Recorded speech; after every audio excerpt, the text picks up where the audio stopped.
Permata TV YouTube Indonesia dengan bangga mempersembahkan sebuah storytelling kekinian abad ini, diangkat dari karya besar Esa Mintarja yang sangat populer di masanya, berlatar belakang kisah tanah Jawa masa lampau dengan judul Kisah Api di Bukit Menoreh.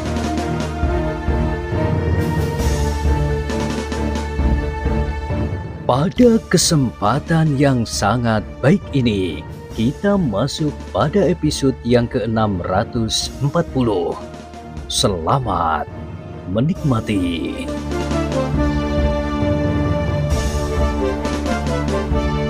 Di akhir kisah sebelumnya disebutkan, Gandu Demung berdiri tegak seperti patung.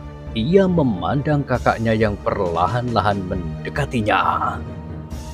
"Lihatlah orang dungu," berkata kakaknya kepada orang berkepala botak itu. "Apa yang sebenarnya telah terjadi? Jika aku tidak mencegahnya, maka jari-jari adikku telah menghunjam di kepalamu dan memecahkan botakmu itu." Orang itu terengah-engah. Tetapi ternyata bahwa hatinya, betapapun gelapnya karena ia memang dilahirkan di antara kami, namun ia masih bersedia memaafkanmu. Meskipun tentu saja dengan pamrih, kau akan dapat menjadi salah seorang pembantu yang baik dalam tugas yang bakal datang.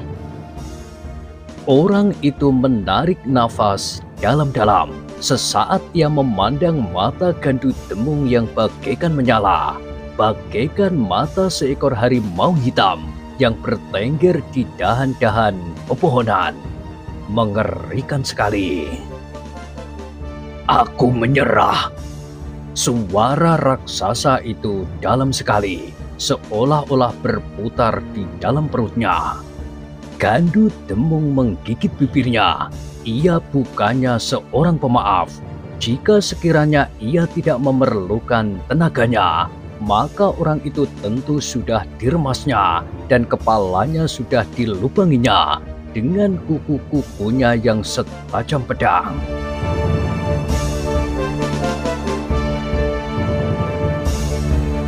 Orang berkepala botak itu menundukkan kepalanya. Ternyata ia baru mengenal Gandu Demung yang sebenarnya. Ganas, liar dan bahkan buas seperti binatang hutan. Sejenak Gandu Demung masih termenung, namun kemudian tiba-tiba saja kakinya terayun ke kepala orang yang botak itu sambil ia menggeram.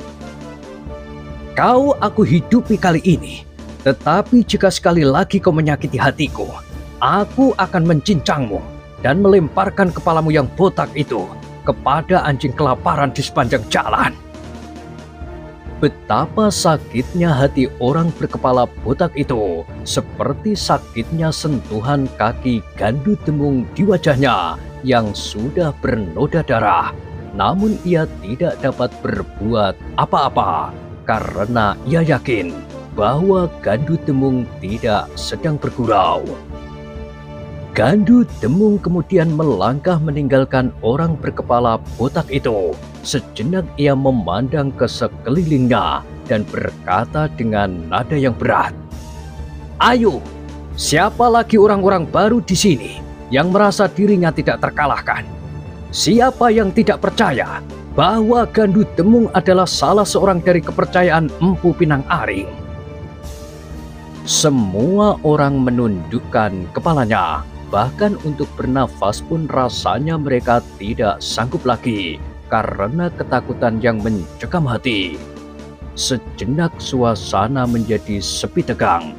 Namun kemudian terdengar kakak Gandu Demung yang tertua berkata, "Pertemuan kita sudah cukup hari ini. Pergilah kalian, bawalah raksasa botak ini." Beberapa orang pun kemudian melangkah meninggalkan tempat itu. Dua orang di antara mereka memapah orang berkepala botak yang ternyata sudah kehilangan kekuatannya sama sekali, sehingga tidak lagi mampu berdiri. "Gila!" desis orang berkepala botak itu ketika mereka sudah menjadi semakin jauh. Benar-benar tidak aku duga bahwa ada orang yang memiliki kemampuan seperti anak gila itu. Aku adalah orang yang menganggap diriku kebal, bukan karena ilmu, tetapi karena kekuatan alamiah yang aku miliki. Namun sentuhan tangannya bagaikan api bara besi baja. Aku tidak tahan menahan pukulannya. Bukan saja pukulannya. Oh, jika kau melihat bagaimana jari-jarinya mengembang, hampir saja kepalamu diterkamnya. Iya, aku sadar sekarang. Jari-jarinya memang seperti ujung pedang. Jika saudaranya yang paling tua itu tidak menahannya, kepalaku tentu sudah berlubang. Namun kemudian ia masih sempat berkata, tetapi ternyata bahwa aku adalah orang terpenting di sini. Jika tidak, saudara tertua Gandu Demung itu tidak akan menahannya. Bahkan mungkin ia membiarkan jari-jarinya itu mencekam sampai ke otak. Mungkin kau orang terpenting, tetapi kau tidak dapat lagi menyebut dirimu orang terkuat. Kau tentu dapat menduga bahwa saudaranya itu pun memiliki ilmu serupa, meskipun tidak sekuat Gandu Demung. Orang berkepala botak itu mengangguk-angguk. Katanya, aku memang tidak menyangka bahwa ada kekuatan yang tidak ada taranya. Tetapi dengan demikian, kita menjadi mantap. Apapun yang akan kita lakukan, kita tidak akan gentar. Karena pemimpin yang akan membawa kita ke medan tugas bukannya hanya sekedar menggantungkan nasibnya pada kita semuanya. Ya, dan sudah barang tentu, Gandu Demung tidak akan berbuat demikian pula. Raksasa berkepala botak itu mengangguk-angguk. Ia mengucap terima kasih di dalam hatinya bahwa ia masih sempat hidup dan melakukan pekerjaan yang memang disukainya itu. Setiap kali hatinya masih saja disentuh kengerian jika teringat olehnya kemungkinan bahwa kepalanya akan berlubang sejumlah jari tangan.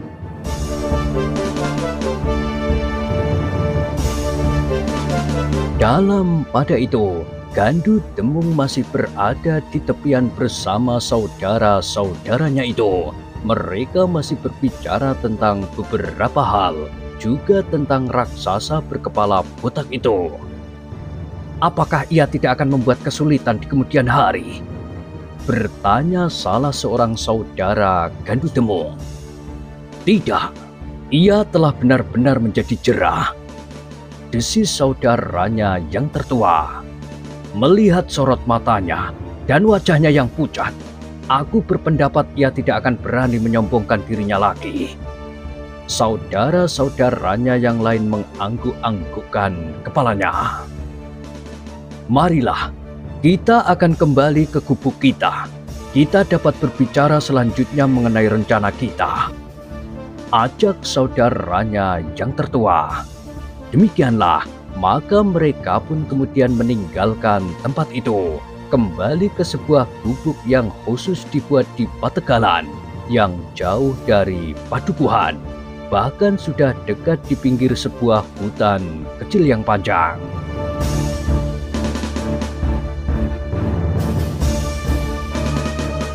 Dengan sungguh-sungguh, mereka mulai merencanakan apa yang sebaiknya mereka lakukan.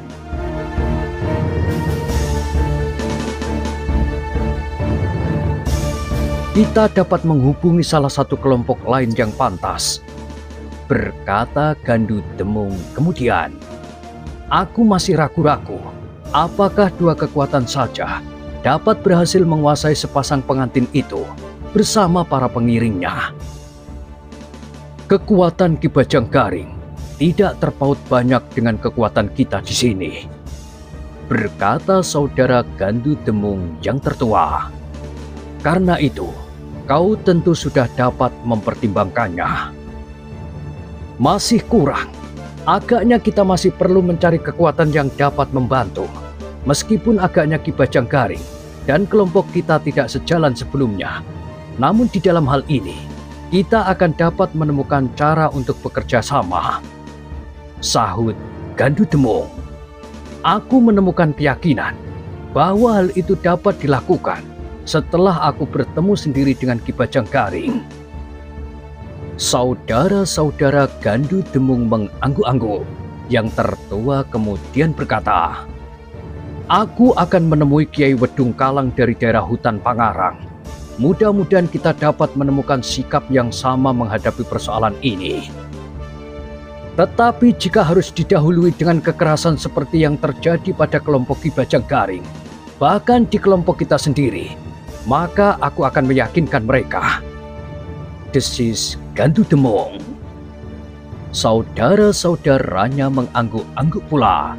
Yang tertua bergumam, "Memang mungkin." Gandu Demung mengangkat alisnya. Sekilas terbayang kelebatan hutan Pengarang, dan ia yakin bahwa penghuni hutan Pengarang tentu bukannya kelinci-kelinci kecil, tetapi tentu sebangsa serigala atau bahkan harimau belang.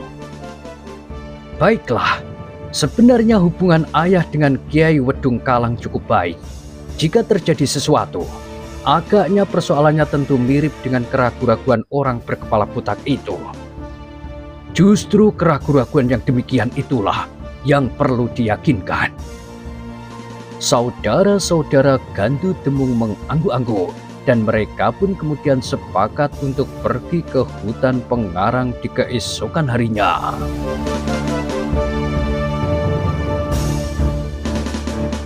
Ketika matahari terbit, maka 3 orang bersaudara telah pergi ke hutan Pengarang itu. Gandu Demung hanya disertai 2 orang saudaranya saja, membawa pesan ayahnya untuk Kiai Wedung Kalang. Agaknya rencana yang disusun Gandu Demung itu tidak akan terlampau sulit untuk diterima oleh orang-orang dari hutan Pengarang. Meskipun demikian, tidak mustahil bahwa orang-orang di hutan Pengarang yang merasa mempunyai beberapa orang yang berilmu tinggi tidak akan bersedia berada di bawah perintah orang-orang lain. "Jangan kau sebutkan seluruh rencanamu," berkata saudara Gandu Demung yang tertua. "Jika tidak ada kesepakatan itu antara kita, maka berarti dari hutan Pengarang akan dapat mendahului rencana kita. Mereka tidak akan kuat untuk melakukannya sendiri," jawab Gandu Demung. "Mungkin mereka akan mencari kawan-kawan lain. Itu berarti bahwa kita akan bertempur." "Ya, dan kemungkinan yang demikian itu memang ada." Gandu Demung mengangguk-angguk. Ia tidak dapat mengingkari kenyataan yang memang dapat terjadi karena lingkungan mereka tidak ubahnya dengan lingkungan hutan Pengarang itu sendiri. Lambang dari kekuasaan adalah kekuatan.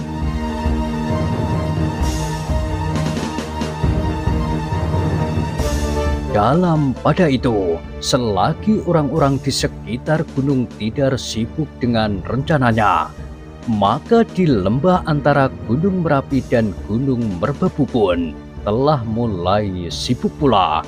Mereka yang berada di daerah itu harus menyiapkan suatu pertemuan rahasia yang terdiri dari pasukan yang seolah-olah berimbang kekuatannya. Di dalam satu hal mereka dapat berjalan seiring, namun di dalam persoalan yang lain, benturan mungkin sekali dapat terjadi. Juga di dalam persoalan mereka berlaku pertimbangan bahwa kekuatan akan menentukan kekuasaan. Ternyata bahwa Kiai Kaloso Sawit telah datang lebih cepat dari rencana, namun ia telah membawa berita yang mengejutkan, kematian Kiai Jolowojo. Dan kematian Kiai Jolowojo itu ternyata telah mengharuskan para pemimpin itu mengadakan pembicaraan pendahuluan. Namun mereka tidak menemukan sikap yang dapat memberikan arah yang jelas pada pertemuan yang lebih besar antara beberapa orang pemimpin. bukan saja kelompok-kelompok yang berada di tempat persembunyian yang tersebar, tetapi di antara mereka juga terdapat beberapa orang pemimpin prajurit di Pajang. Akhirnya mereka sependapat bahwa persoalan yang akan mereka bicarakan akan ditentukan pada suatu saat, di saat mereka akan berkumpul di lembah yang seolah-olah tertutup dari dunia di luar lingkungan mereka itu. Namun bagaimanapun juga, pengaruh terbesar berada di tangan seorang senopati agung dari Pajang yang tidak banyak diketahui siapakah sebenarnya orang itu. Jarang sekali yang pernah mengenal wajahnya dari dekat, dan apalagi mengetahui keadaannya yang sebenarnya. Hanya beberapa orang kepercayaannya sajalah yang dapat bertemu muka dan berbicara berterus terang. Orang-orang itulah yang mewakilinya mengadakan hubungan dengan para pemimpin kelompok-kelompok yang menyatakan diri bergabung dengan perjuangan untuk menegakkan lagi kekuasaan Majapahit. Tetapi pada pertemuan yang menentukan, maka telah ada kesanggupan dari orang yang tidak banyak dikenal itu untuk hadir langsung memimpinnya.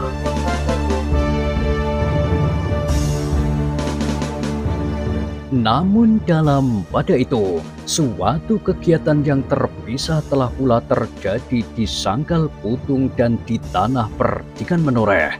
Hari-hari yang dilalui bagaikan terbang dihembus oleh angin yang kencang bagi Ki Demang Sangkal Putung dan Ki Gede Menoreh.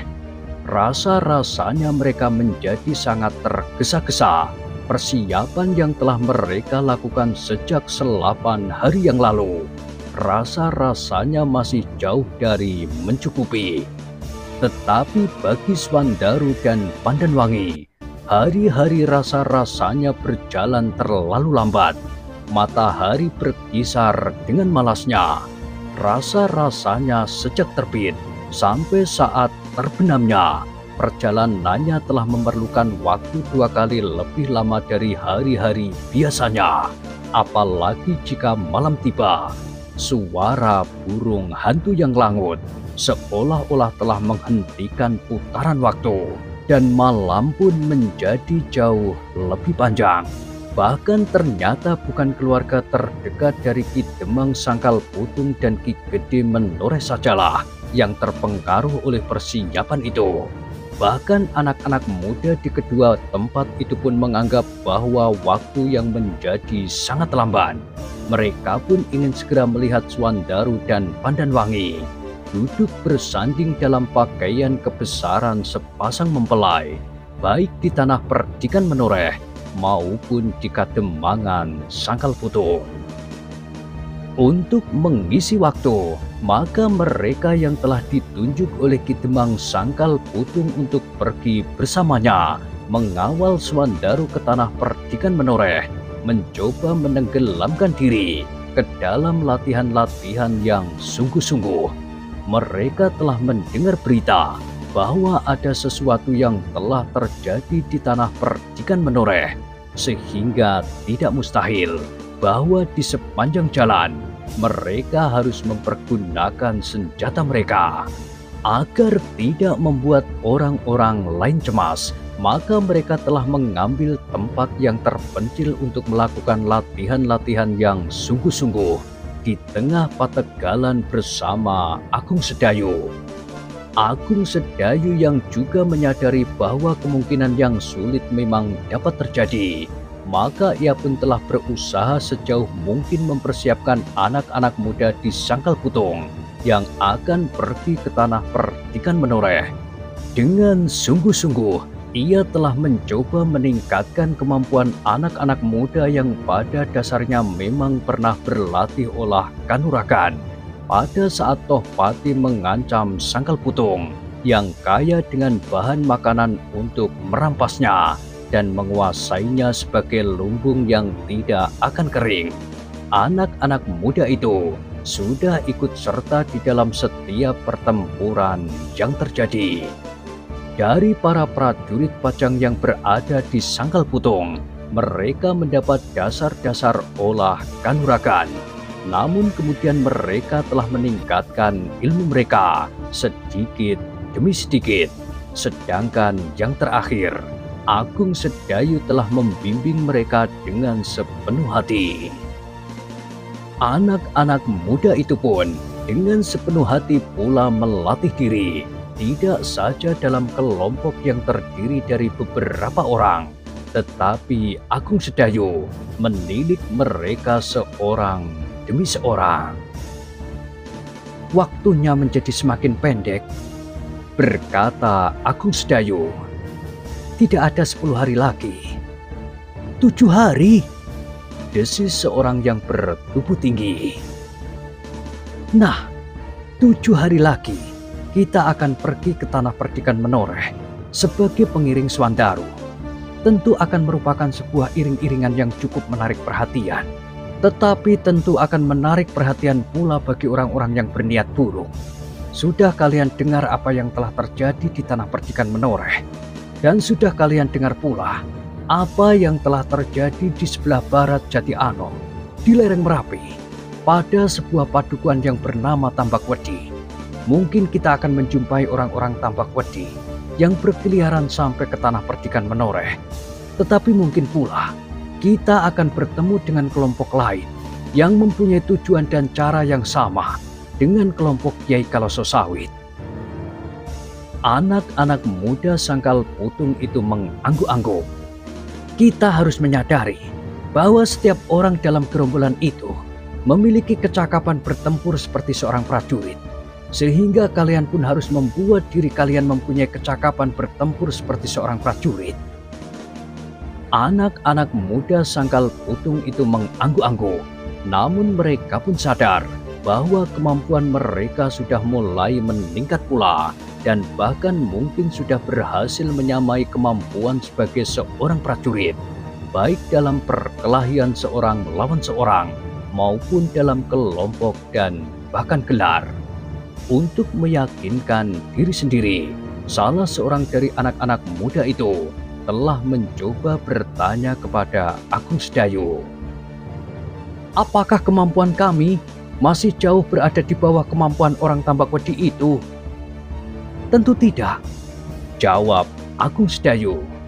Bukan sekedar membuat kalian berbesar hati, tetapi menurut penilaianku, kalian sudah memiliki kemampuan seorang prajurit.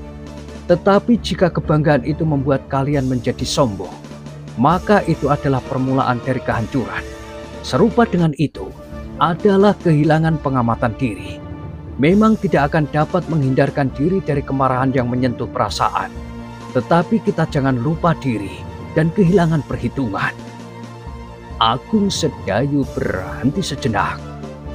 Tetapi yang lebih utama dari semuanya itu adalah bahwa kita tidak perlu berkelahi dengan siapapun juga, dengan alasan apapun juga.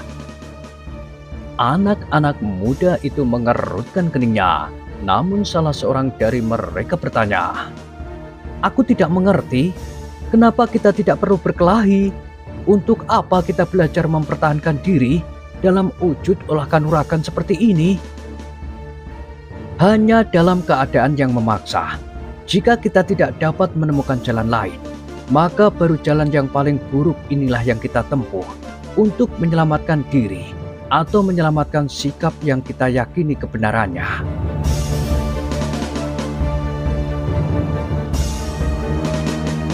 Anak-anak muda itu mengangguk-anggukkan kepalanya. Mereka memang sudah mengerti sifat dan watak Agung Sedayu. Namun sebagian besar dari mereka menganggap sikap itu sebagai sikap yang ragu-ragu. Bahkan beberapa orang dari mereka pernah berkata, "Agung Sedayu adalah seorang anak muda yang pilih tanding. Sayang, ia adalah seorang yang lemah, sehingga nampaknya ia bukan sebagai seorang yang berhati jantan. Agak berbeda dengan Swandaru, ia adalah seorang laki-laki jantan yang lengkap, memiliki ilmu yang tinggi, keputusan yang tegas, dan tidak ragu-ragu menentukan sikap menghadapi apapun juga." Agaknya Agung Sedayu pun menyadari akan sifat dan wataknya itu dibanding dengan saudara seperguruannya. Tetapi Agung Sedayu sama sekali tidak merubah sikapnya. Bahkan kehadiran Rudito di dalam sentuhan-sentuhan yang tajam di hatinya membuatnya justru semakin ragu-ragu. Dengan sadar ia pun memahami dirinya sendiri, seperti yang dikatakan oleh gurunya, bahwa ia masih berdiri di atas dua alas. Bahkan kadang-kadang ia kurang jujur terhadap dirinya sendiri.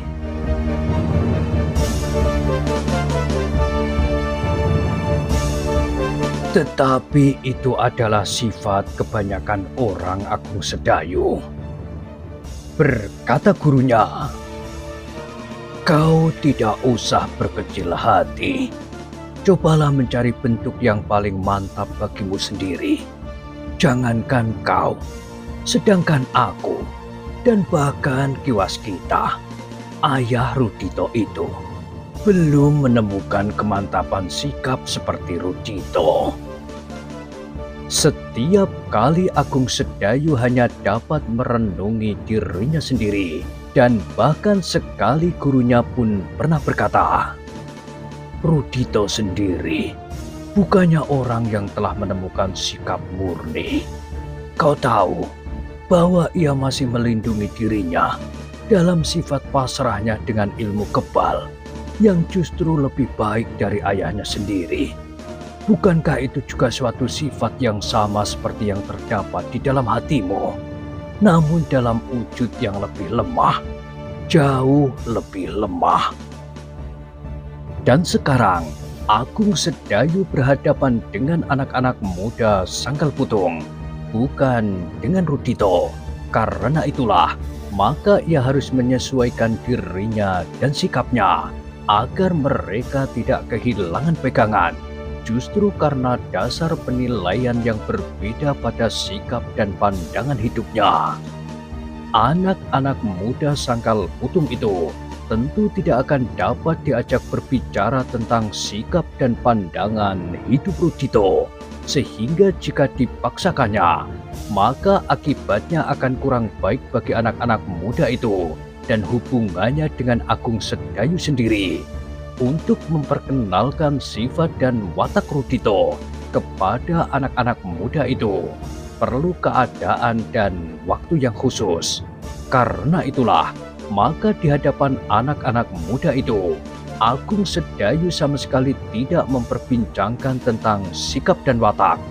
Dengan sungguh-sungguh, ia membimbing mereka dalam olah kanuragan, sehingga kemampuan anak-anak muda itu memang meningkat di hari-hari terakhir. Semakin dekat mereka dengan hari-hari perkawinan Swandaru, maka mereka pun semakin bersungguh-sungguh melatih diri.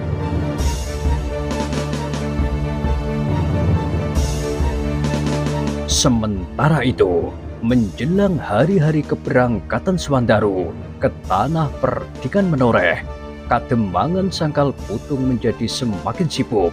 Tidak ada yang dapat dibawa dari Sangkal Putung selain barang-barang bagi upacara pengantin. Kelengkapan lain yang berupa makanan dan buah-buahan akan dicari setelah mereka berada di tanah perdikan Menoreh, karena tidak mungkin membawanya langsung dari kademangan Sangkal Putung. Pengawalan yang kuat telah disiapkan oleh Agung Sedayu, berkata Kiai Gringsing kepada Ki Demang Sangkal Putung. "Terima kasih Kiai," jawab Ki Demang. "Kami percaya bahwa anak Mas Agung Sedayu mempunyai gambaran yang cukup bagi perjalanan kita nanti. Aku sendiri juga sering melihat bagaimana anak-anak muda itu berlatih. Mereka telah memiliki kemampuan seorang prajurit, baik dalam perkelahian seorang lawan seorang, maupun di dalam kelompok yang barangkali harus menghadapi kelompok yang mapan, seperti pasukan Kiai Kaloso Sawit di Padepokan Tambak Wedi. Tetapi apakah jumlahnya mencukupi, Kiai? Aku kira sudah cukup. Seandainya ada sekelompok orang yang mencegatnya, tentu tidak akan segelar sepapan seperti kekuatan yang ada di Tambak Wedi. Mungkin kekuatan yang cukup besar, namun masih dapat diperhitungkan bahwa kekuatan para pengiring Swandaru pun cukup besar pula.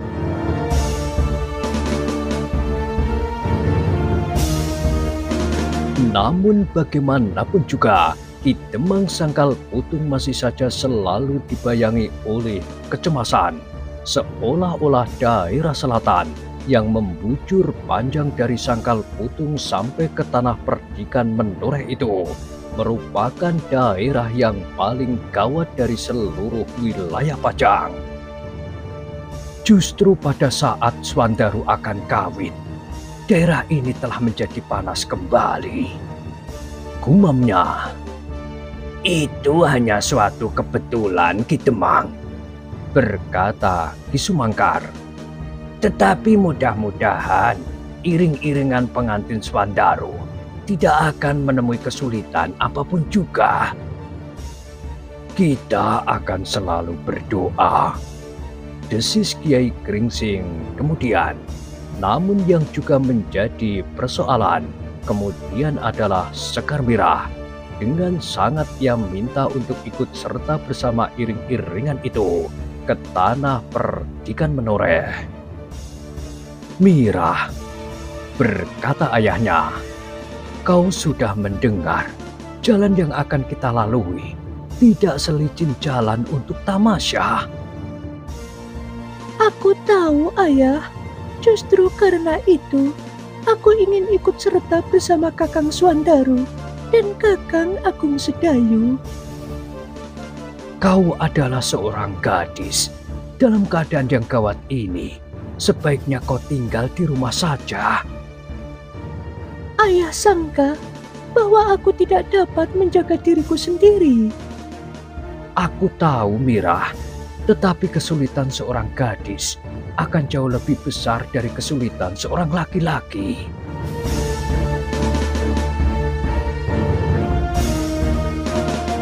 Tetapi seperti biasanya, hati Sekar Mirah menjadi sekeras batu. Katanya, "Tidak ada bedanya, Ayah. Batas terakhir bagi seorang laki-laki dan seorang perempuan adalah mati. Apakah ada yang lebih buruk dari itu?" "Ada, Mirah," jawab ayahnya.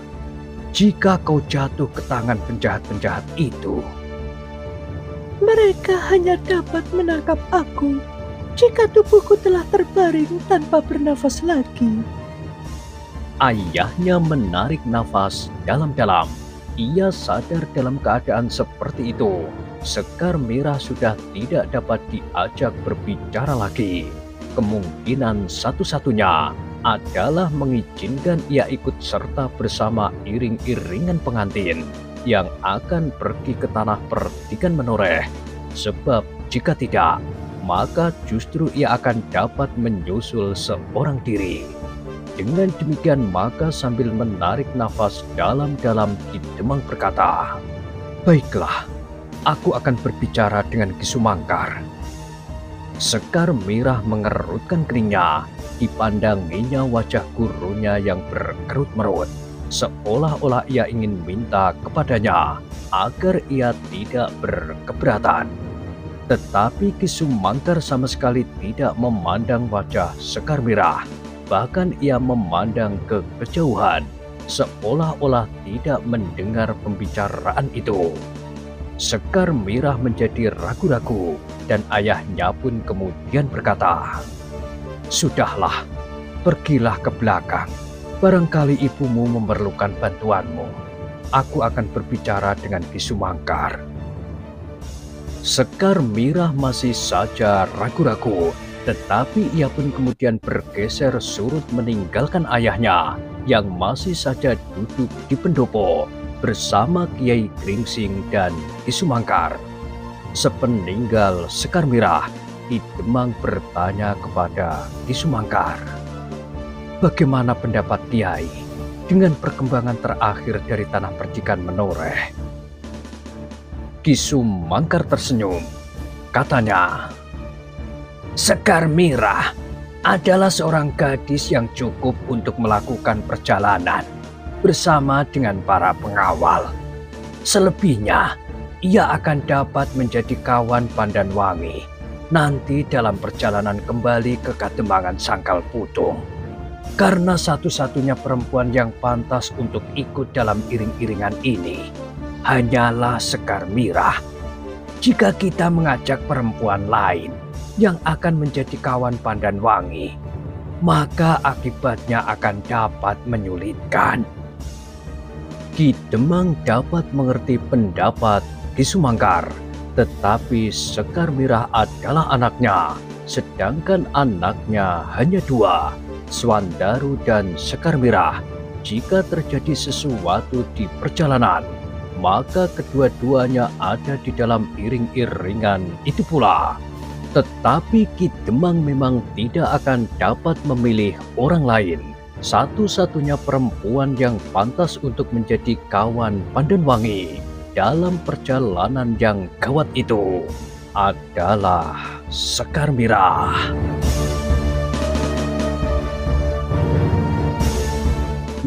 Nah, bagaimanakah kisah selanjutnya? Silahkan ikuti terus kisah Api di Bukit Menoreh pada kesempatan berikutnya. Sampai jumpa.